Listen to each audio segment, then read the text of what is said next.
Right. Cinephiles, get ready, because we're going head-to-head with two huge Oscar years. 2008 and 2018. We're going to break down the nominees, the wins. Absolutely. And maybe even find some patterns along the way. Yeah, it's always fascinating to kind of see how the Oscars evolve with, filmmaking and society and Hollywood itself. Absolutely. So let's jump right in with 2008, a year that was really all about those intense dramas. Yeah, absolutely. Like No Country for Old Men. Oh, yeah. There Will Be Blood. Michael Clayton. Yeah, those are some heavy hitters, right? Yeah. I mean, they kind of captured that feeling of the late 2000s. Yeah, kind of that bleakness. Yeah, exactly. Absolutely. And they also racked up a ton of nominations. No Country for Old Men and There Will Be Blood. Both got 8 each. Yeah, they were head-to-head. Yeah. In pretty much every category. It was a tight race. It was. So let's talk about those winners. Okay. Daniel Day-Lewis snagged his second Oscar for There Will Be Blood. Amazing performance. He was incredible. Just the intensity, physicality. I mean, it's a role that stays with you. Yeah, absolutely. Yeah. And then on the Best Actress side, we had Marion Cotillard for La Vie en Rose. Another incredible performance. I mean, a French language film. Right. That really made a splash. It did. At the Oscars. I mean, she deserved it, though. I mean, she's phenomenal. That was incredible. And then, of course, the Coen brothers. Oh, yeah. They took home Best Director and Best Picture for No Country for Old Men. It's a rare feat. Yeah. To win both. I mean. Yeah, it really cemented their thematic master. Slices masters, yeah. So that film is still talked about today. It is. I mean, it's a powerful film. It does. But then we move on to 2018. Okay. And it's like a whole different cinematic world. Yeah. More fantastical, more hopeful. Absolutely. Visually different. Yeah. And much more diversity. Yeah. In the voices, too. A lot more representation. Yeah. Greta Gerwig's Lady Bird and Guillermo del Toro's The Shape of Water, both nominated for Best Director. Yeah. That's huge. Oh, yeah. And The Shape of Water. Yeah. 13 nominations. It's a visually stunning. It was. So beautiful. Totally. Yeah. And so many wins. Yeah. Best Picture and Best Director. For Guillermo del Toro. Yeah. I mean, it really was a special year. It was. And Frances McDormand won her second Oscar. Yeah. For 3 Billboards Outside Ebbing, Missouri. Another incredible performance. So powerful. Really raw. Yeah. Unforgettable. And Sam Rockwell also won Best Supporting Actor in that same film. 3 Billboards was a force to be reckoned with. And then Jordan Peele, Get Out, won Best Original Screenplay. Such a groundbreaking groundbreaking horror film. It was. I mean, it tackled race and identity in such an interesting way. Unique and innovative way. Yeah. Yeah. Critical and commercial success. I mean, it really showed that genre films can be both entertaining and really make you think. Yes, absolutely. So it's interesting, right? We've got Get Out with these serious themes. Right. But also darkly comedic. Yeah. And that kind of seems like... That's a theme in a lot of the 2018 films. This balance between darkness and light. Right. Realism and fantasy. Yeah, so we've got these two very different years. Yeah. 2008. Right. Gritty realism, intense dramas. Yeah. 2018. Right. Diversity, fantastical narratives, and just a more hopeful outlook. Yeah. And what's interesting is that both years feature actors who had already been recognized by the Academy. Yeah. So in 2008, Daniel Day-Lewis wins his second Oscar. Yeah. And then in 2018, Frances McDormand wins her second for Best Actress. Incredible talent. Amazing. So let's take a closer look at some of those other nominees. Okay. And see if we can find any other connections. All right. So let's go back to 2008 for Best Actor. Okay.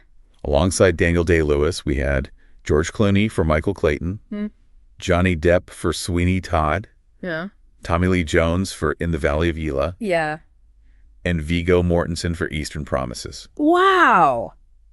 That is a stacked category. A stacked category. Yeah. Every one of those performances was so unique. Yeah. George Clooney as that corporate fixer wrestling with his conscience in Michael Clayton. So compelling and timely. So good. And then Johnny Depp as Sweeney Todd. I mean, such a different role for him. Right. And he just nailed it. So good. Yeah. Tommy Lee Jones in the Valley of Elah. Oh, yeah. Heart-wrenching. Yeah. Amazing. Amazing. Yeah. And Viggo Mortensen in Eastern Promises. Oh, yeah, chillin'. Oh, so good. Yeah. It was a year where that Best Actor category really reflected the mood of the films. Yeah. Intense dramatic effect. Absolutely. And then let's look at Best Actress for 2008. Okay. Another amazing lineup. Cate Blanchett for Elizabeth. Yeah. The Golden Age. Julie Christie for Away From Her. Yeah. Laura Linney for The Savages. And Ellen Page for Juno. And of course, Marion Cotillard, who won. Yeah. It's interesting how all those roles show how complicated women's lives are. Yeah. All these different themes. Yeah. Ambition, aging, family dynamics. Yeah. Self-discovery. Really strong female characters Yeah. facing different challenges. Absolutely. So Cate Blanchett as Queen Elizabeth. Yeah. So regal and powerful. Well, Julie Christie in Away From Her. Yeah. Just beautiful. So heartbreaking and resilient. Yeah. And Laura Linney in The Savages. Yeah. Exploring those family relationships. Yeah. Taking care of an aging parent. Yeah. And then Ellen Page in Juno. Yeah. Bringing a fresh perspective Absolutely. to a coming-of-age story. Yeah. So 2008, Yeah. really celebrating these nuanced and thought-provoking performances. Absolutely. But we can't forget about those supporting roles. Right. So crucial. Absolutely. For Best Supporting Actor, we have Casey Affleck for The Assassination of Jesse James. Right. Philip Seymour Hoffman for Charlie Wilson's War. Hal Holbrook for Into the Wild. Yeah. And Tom Wilkinson for Michael Clayton. And then Javier Bardem won for... Yeah, Javier Bardem for No Country for Old Men. For No Country for Old Men? What a performance. Chilling. I mean, that intensity, it really got under your skin. It did. And then for Best Supporting Actress, we have Cate Blanchett for I'm Not There. Okay. Ruby Dee for American Gangster. Saoirse Ronan for Atonement. And Amy Ryan for Gone Baby Gone. Yeah, another great lineup. Yeah. And Tilda Swinton won. Tilda Swinton won for Michael Clayton. Yeah. I mean, she's amazing. It's understated but powerful. Yeah. So much conveyed with just a look. Yeah, she's a master of her craft. She really is. Yeah. And before we move on to 2018, okay, I think we should mention some of the other big categories. Right. So in 2008, Ratatouille won Best Animated Feature Film. Yeah, such a charming film. Beautiful. Yeah. It was up against Persepolis and Surf's Up. Right. But Ratatouille, it's a testament to the power of animation. Absolutely. You know, to tell these stories that connect with everyone. Yeah. Kids, adults, everybody. Yeah. It's all about creativity and passion. Absolutely. And pursuing your dreams. Yeah. No matter how strange they might seem. Yeah. Yeah. That message. Absolutely. Still resonates today. It does. So now let's fast forward to 2018. Right. And see how things have changed over a decade. Yeah. We've talked about some of the big differences. Right. But I'm curious to see how those differences show up in those specific categories. Absolutely. So let's start with Best Actor for 2018. Okay. We've got Timothée Chalamet for Call Me By Your Name. Daniel Day-Lewis for Phantom Thread. Right. Daniel Kaluuya for Get Out. Yeah. And Denzel Washington for Roman J. Israel, Esquire. And Gary Oldman, who won for... And Gary Oldman, who won for Darkest Hour. Yeah. Amazing. Incredible performance. He was Winston Churchill. Yeah, he disappeared into that role. Yeah. I mean, physically, his mannerisms, his voice. Yeah. It was just a masterclass in acting. It was. Yeah. And then Best Actress in 2018. Okay. We have Sally Hawkins for The Shape of Water. Yeah. Margot Robbie for Tanya Saoirse Ronan for Lady Bird. Yeah. And Meryl Streep for The Post. Right. And Frances McDormand wins. And Frances McDormand wins her second Oscar for 3 Billboards Outside Ebbing, Missouri. Right. So again, these roles really reflecting they do. the diverse experiences of women. Yeah. Love, ambition, resilience. Yeah. Pursuit of justice. Absolutely. So Sally Hawkins in The Shape of Water. Right. Just so tender and fierce. Yeah. Beautiful performance. Yeah. Yeah. And Margot Robbie as Tanya Harding. Well, yeah. Just so raw. Unflinching. Looking at ambition. Yeah. And the price of fame. Right. And Saoirse Ronan in Lady Bird. Yeah. I mean, she captured that awkwardness of being a teenager so well. Yeah, she did. Yeah. And Meryl Streep. Oh, yeah. As always. Yeah, as Katharine Graham. Yeah. In The Post. Amazing. Yeah, powerful. Nuanced. So it was a year that really showcased that female talent. Yeah. From rising stars. Right. To those veterans. Yeah. But let's not forget about those supporting roles. Okay. Best Supporting Actor. In 2018, we had Willem Dafoe for The Florida Project. Woody Harrelson and Sam Rockwell for 3 Billboards. Richard Jenkins for The Shape of Water. Right. And Christopher Plummer for All the Money in the World. Yeah, and Sam Rockwell won for... And Sam Rockwell took it home for 3 Billboards. 3 Billboards? I mean... performance. So complex. Yeah. That racist police officer faced to confront his prejudices. Yeah, but he still manages to make you feel something for him. Right. It's incredible. And then for Best Supporting Actress, we have Mary J. Blige for Mudbound. Yeah. Leslie Manville for Phantom Thread. Laurie Metcalf for Lady Bird. Right. And Octavia Spencer for The Shape of Water. Yeah. And Allison Janney won for... And Allison Janney wins for Tanya.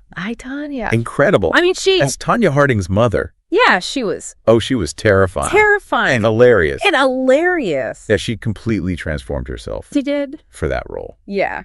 So we've covered those major acting categories for both 2008 and 2018. We have. We've seen some incredible performances. We have. From, those big stars to the up-and-comers. Absolutely. But before we wrap up part 1 of our deep dive, I think we should take a look at the animated films. Right. That were nominated in both years. Yeah. They really offer a fascinating look. They do. At how animation has changed. As an art form. Yeah. So 2008, we had Ratatouille taking home the Oscar. Right. Celebrating creativity and passion. Yeah. And then in 2018, Coco wins. A visually stunning film. Absolutely. About family and remembrance. Yeah. So both films really pushed they did. The boundaries of what animation can do. Right. And I think it's interesting to see how those themes and the visual styles really reflect how animation has changed. Over a decade, Yeah, so Ratatouille, this charming, whimsical story set in the world of Parisian cuisine. Right. Coco, this vibrant celebration of Mexican culture. And Day of the Dead. Yeah. And both films are visually stunning. Absolutely. But I think Coco really took a more sophisticated approach. Yeah, more nuanced. To the animation. Reflecting the advancements in technology, too. Yeah. So it's amazing to see how animation has become this powerful, versatile medium. Absolutely. I mean, it's exciting to think about. Yeah, what's next? Yeah, what's next for animation? Yeah. Okay. All right. So we've covered a lot in part 1. We have. We've looked at those major acting categories. Right. The world of animation. Yeah. In both 2008 and 2018. Yeah, 2 very different years. We've seen some incredible performances. Absolutely. We've seen how cinematic styles have changed. Yeah. And we've gotten a better sense of how the Oscars reflect the changing world around us. Yeah, how Hollywood's changing, too. Yeah, absolutely. Yeah.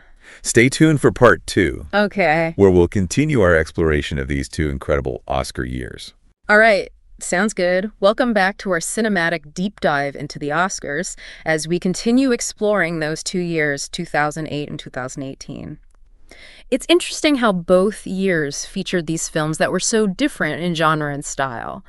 But they both kind of grappled with these timeless themes, Yeah. Love, loss, ambition, searching for meaning. Right. Yeah, those core human experiences. Yeah, that's what makes those films. Yeah. Stay with us. Exactly. So let's dig deeper into some of those other categories that really shape the cinematic landscape. Yeah, beyond just those individual performances, right? We can see how all the different pieces come together. There's collaborative effort. Yeah, to create those masterpieces. So let's start with Best Director. Okay. For 2008. Right. We know the Coen brothers took home the award. They did. For No Country for Old Men. Right.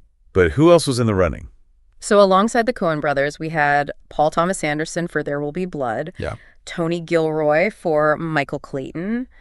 Jason Reitman for Juno. And Julian Schnabel for The Diving Bell and the Butterfly. Oh. Another amazing... That is a talented group of filmmakers. Yeah. Each of them brought something so unique to their films. Yeah. Paul Thomas Anderson with There Will Be Blood. I mean, just visually... Stunning. And that score... Oh, so good. Haunting. Yeah. And Tony Gilroy with Michael Clayton. Right. A masterclass in suspense. Absolutely. Like he kept you on the edge of your seat. Yeah. Those morally ambiguous characters. Right. And then Jason Reitman. Right. With Juno. I mean, bringing that fresh and witty perspective. Yeah, absolutely. To that coming-of-age story. Yeah. Julian Schnabel. Yeah. The Diving Bell and the Butterfly. Such a moving film. Yeah. Exploring human resilience. Yeah. In the face of adversity. Yeah, absolutely. So it was a year that really showcased. Yeah, it did. that diversity of filmmaking. Yeah. Each director leaving their mark. And then we shift to 2018. Okay. And we see a similar range of talent. Yeah. But with a noticeable shift in representation. Absolutely. Greta Gerwig. Yeah. Becoming only the 5th woman ever nominated. Right. For Best Director. For Lady Bird. For Lady Bird. Yeah. I mean... Historic moment. That's historic. Yeah, recognizing her unique voice. Yeah. Yeah, her ability to capture, yeah, those complexities of... being a teenage girl. Yeah, female adolescent. Yeah. And alongside Greta, we had Guillermo del Toro. Right. Who won for The Shape of Water. Yes. Christopher Nolan for Dunkirk. Jordan Peele for Get Out. Yeah. And Paul Thomas Anderson for Phantom Thread. Another really eclectic...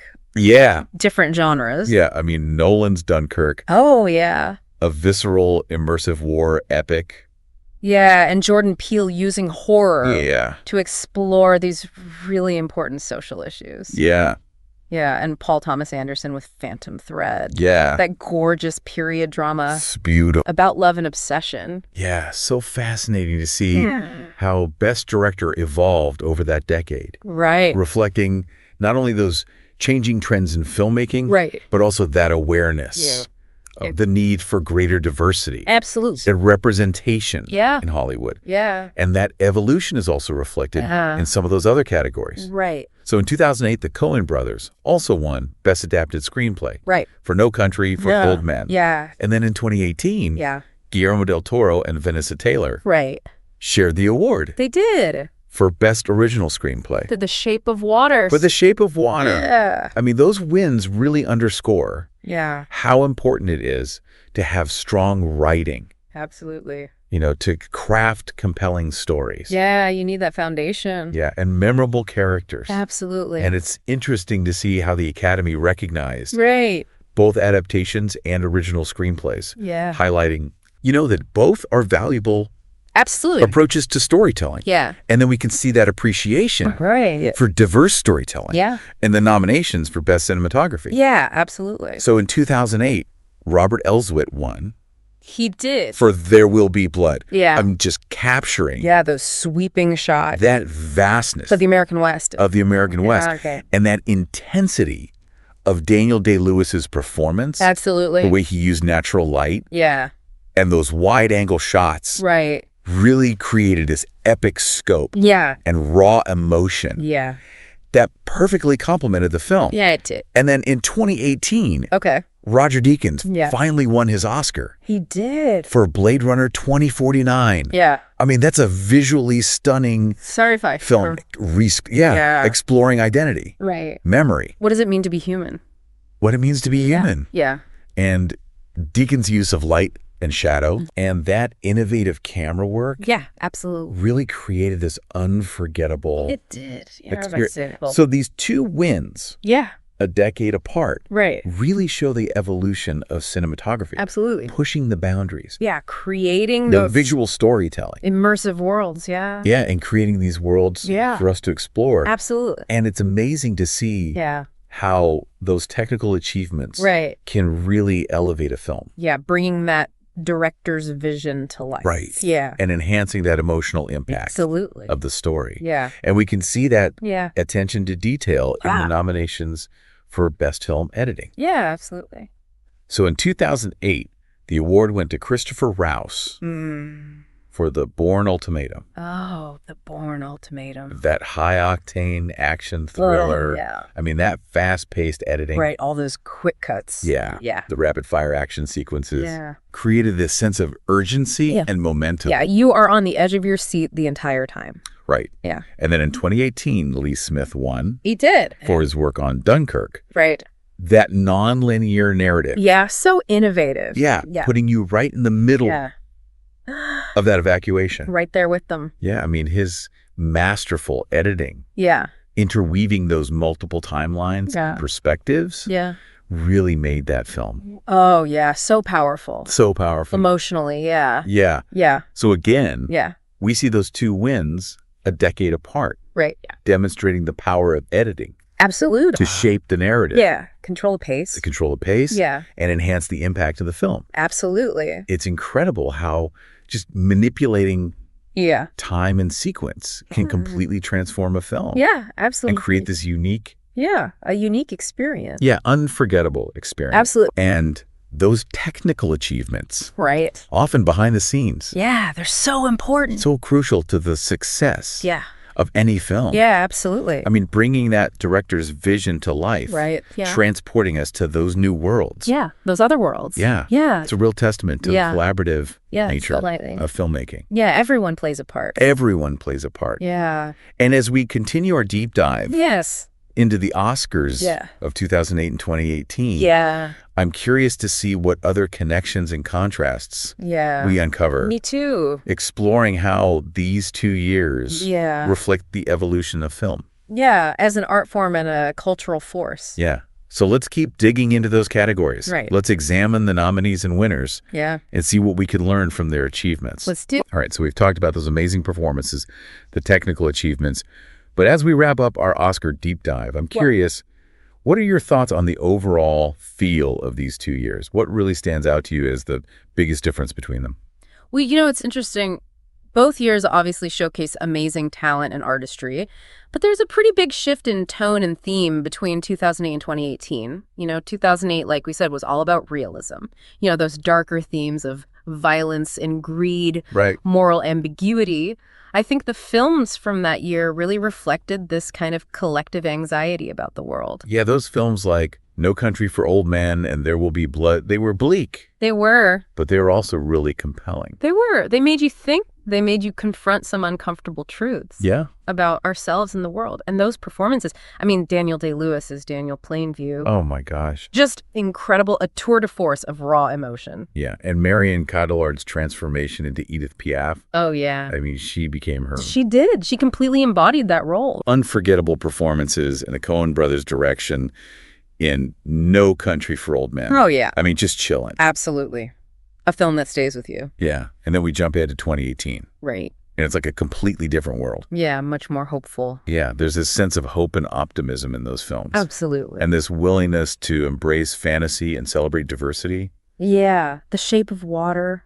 I mean, with its fairy tale visuals and those themes of love and acceptance, I think it really captures the spirit of 2018. It does. And Greta Gerwig's Lady Bird. Yeah. Such a heartwarming coming-of-age story. It is, and it connected with so many people. It did. And then we have Jordan Peele's Get Out. Right. Using horror to tackle those social issues. Yeah, and it worked. It was entertaining and thought-provoking. Yeah. I mean, Get Out was a game changer. It was. It showed that you can have a film that's commercially successful and socially relevant. Absolutely. And it paved the way for so many other filmmakers. Yeah, from different backgrounds to tell their stories. It's amazing to see how much Hollywood changed in just a decade. It is. And I think the Oscars in 2018 really reflected that shift. Yeah, towards inclusivity and embracing those new voices. Absolutely. And those new perspectives. Yeah. It's exciting to think about what's next for film. It is. As we face all these challenges in the world, I think film is going to play an even bigger role in helping us connect and understand each other. I totally agree. Yeah. Film has this power to transport us, to challenge our thinking, to inspire us. Absolutely. And the Oscars, even with their flaws, Yeah. they're still a platform for recognizing and celebrating the best of cinema. They are. So speaking of celebrating the best, I know you have some film recommendations for our listeners. I do. One from each year. Okay. So for 2008, I'm going with Atonement. Ooh, good choice. It's a beautifully tragic love story set during World War II. Yeah. The acting is phenomenal. The cinematography is stunning.